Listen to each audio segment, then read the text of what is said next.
Napoleon said, number one, a leader needs unwavering courage. And I don't know if I totally agree with the unwavering part of this or not, because sometimes our courage does waver a little. You know, bend but not break. You know, courage mounts up, and then sometimes we have the doubts that creep in, and we reach a little deeper to find that courage that overcomes our doubts and our fears. So I would probably debate a little bit with Napoleon on this unwavering courage, because sometimes courage does waver. But as long as it stays, as long as in the end there it is to serve you, the courage to do what you didn't think you could do, the courage to step into territory that might be a little unfamiliar, the courage to talk to somebody you don't know, the courage to attempt conducting a meeting, the courage to give your first testimonial, the courage to, you know, solve problems you couldn't solve before, that kind of courage. The courage to stand up when it's sort of dark in your corner, the courage to do it when it isn't going your way, seemingly. The courage to try to have a good day in the midst of a bad day. That kind of courage. Wavering a little at times, yes, because we all have doubts that attack us. We all have small fears that creep in. That is the nature of life. But that's what faith is all about. That's what courage is all about. To serve us when our doubts will not serve us well. Faith to overcome fear, and courage to overcome our doubts. But that is a good quality, a good attribute for a leader, and that's unwavering courage. Second, Napoleon said, self-control. That, of course, is the very essence of life itself, is self-control. Because we all have this warfare going on. You know, it's going on in the world, the warfare between liberty and tyranny. In our own body, the warfare between health and illness, the struggle is on. The struggle between light and darkness, the struggle between good and evil. I call it opposites in conflict. And as soon as you're born into the world, as soon as you find yourself and discover yourself on this spinning planet headed somewhere, you know that this exists. To be a civilized society, we must drive the dark side of our nature into a small corner and let the positive side flourish. Early, we must learn to exercise self-control. Power is a wonderful thing, but it must be exercised properly. It must be exercised to benefit and not to destruction. So self-control is certainly necessary to be a strong leader, so that you can become the best example. The example of having your temper well managed, to having that dark side of your nature under control. The best example of choosing wise words and not being careless, that kind of control. Control of your appetite, control of your desires, so that they fit into the positive side of life and not the negative side. Self-control, very important. Then he said, a leader must have a keen sense of justice. How very true. Justice we become familiar with, you know, even when we're small. When certain things that happened or were done to us that something told us that wasn't right. Someone did us wrong. We have that sense of right and wrong, and it starts very early. Then we have to have that sense of utilizing what's right and what's wrong, so that we develop this sense of justice, this sense of being fair, this sense of being on the positive side, on the right side. To minimize a person's mistakes, they need to have this sense of justice. We have to have justice when we're building an organization.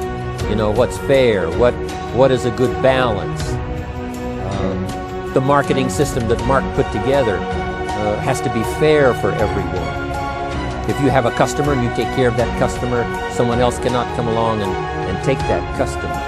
The same is true with the distributor. Certain rules and regulations, so that all of us have a chance to fit within this framework of fairness, justice, and what's right. Otherwise, enterprise cannot work. Otherwise, we have what we call, in a political sense, anarchy, where there is no justice, when might is the order of the day, power is the order of the day, not the law, not the rule, not what's right, but power. And we would all dismiss that. It's been a catastrophe in the last 6,000 years, the governments that resorted to power instead of democracy, that resorted to intimidation instead of freedom. And we all know the terrible toll that that takes. But it takes a toll not only politically in a country or politically around the world, but it takes a toll even in enterprise. It takes a toll in school if a teacher is unfair. It takes a toll in working on a team where someone is unfair, or where the leadership is not fair in the administration of justice. So this is true. A keen sense of justice and what's fair and what's right.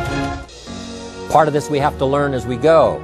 You know, you don't have it all the first year. You haven't got it all the second year, the third year.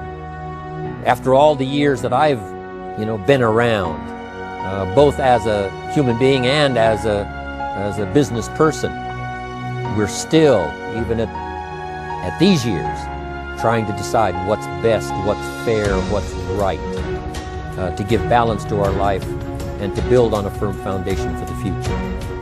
So I agree with Napoleon. Good idea. A sense of justice. Here's another one he said. Definiteness of decision. Indecision is the thief of opportunity. If you don't decide, the opportunity could slip away. If you don't decide what you're going to do today, the day could get away and you're not very effective. I talked about in my recent travels about time management. And here's one of the best ideas of time management. Don't start the day until you have it finished. Is it possible to finish the day before you start it? And the answer is yes. If you don't finish it to the best of your ability, have some idea, some good plan, sure enough, the day escapes. And in the morning you say, let's see, what should I do now? In the afternoon you say, hey, time's getting away from me, what should I do now? And now most of the day is lost. Most of the day escapes not being utilized and doesn't work for you simply because you didn't make those decisions early, at the early part of the day. The decisions we make in the early part of our life sometimes last for a lifetime. The early decisions that you make about what you're going to do with your life as far as Herbalife is concerned, those decisions are vitally important. If you neglect them and don't make them, sure enough, the time passes and the opportunity sometimes is diminished, and sometimes you spend a lot of time now catching up simply because you didn't make those early decisions. So it's the decisions at the first of the day, it's the decisions at the early part of the month, it's the decisions at the early part of the year that greatly determines what kind of year you're going to have. The decisions you make in the early days of your marriage, sometimes those are the decisions that affect the marriage for a lifetime. The decisions you make at the first chance you see opportunity, those decisions, what you're going to do with it, how far you're going to take it, what it's going to be meaning to you in the years to come. Those early decisions are vitally important. Then we need decisions to correct poor decisions, to overcome our mistakes. It's possible, of course, for all of us to make unwise decisions. And at the end of 1 year, at the end of 1 week, 1 month, or at the end of a few years, we say, that decision cost me too much. Cost me a lot of time, cost me a lot of money, cost me maybe a good relationship, cost me a chance to be productive.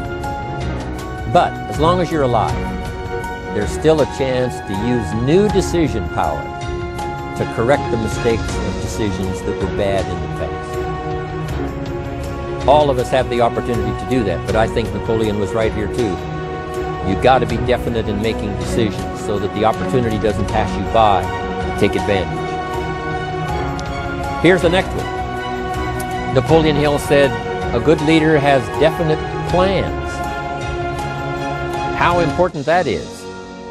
And of all the years, I think, to cash in on Herbalife's momentum and make some plans for the future, this has got to be one of the greatest years. Herbalife in these 18 years now has created some incredible momentum, not only in opening up the countries, but momentum in the refinement of our marketing, momentum in developing new products, momentum in developing our support system. The key is now for you to make plans to ride on that momentum. Herbalife is like the tide that comes in, and the rising tide lifts all the ships if they're in the water. If your ship and your boat is not in the water, even though the tide comes in that would lift all the ships, if yours is not in the water, then it doesn't benefit you. So here's what you should do. Have the same intensity to make your plans for the future as Mark Hughes has. As the President's team, Chairman's Club especially, make the plans for the Herbalife Company future, you've got to now make your plans. Don't let this momentum pass you by. Don't let this momentum go uncashed in on. Don't let it be like a lost cause for you. And maybe you've, because of the lack of plans, have lost a month or two, or you've lost a week or two, or maybe you've lost a year, and you were 10% effective instead of 100%. Now's the time to change all that and start making some plans. Your Herbalife plans, they're vitally important.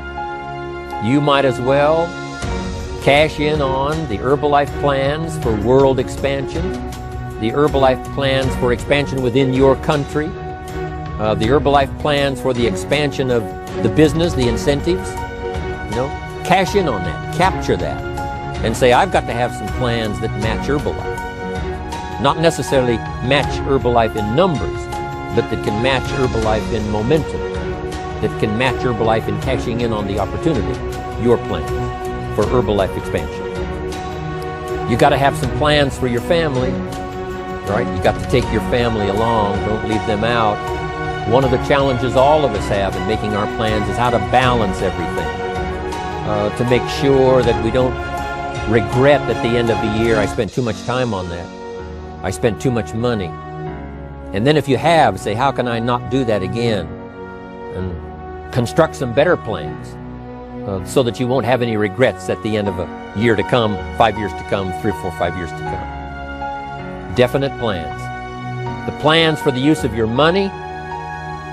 One thing I've admired about Mark Hughes since I've met him all those years ago, once he started becoming successful, he had a splendid plan, not only for his personal success in terms of financial security, but in terms of the company. Because Mark has to look after the company and make sure that the company is secure.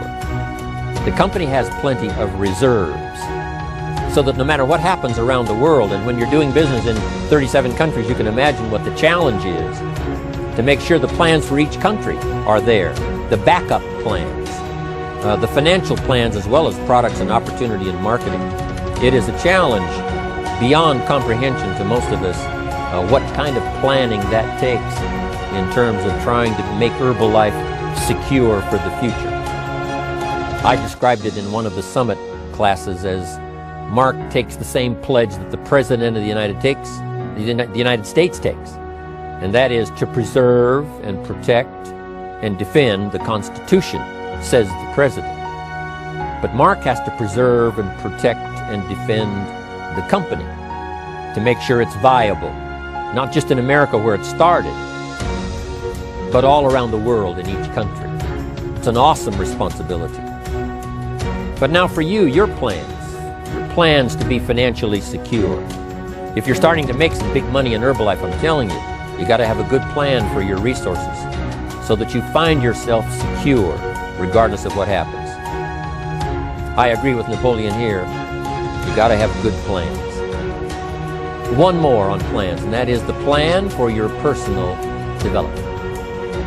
The plan to be better this year than last year.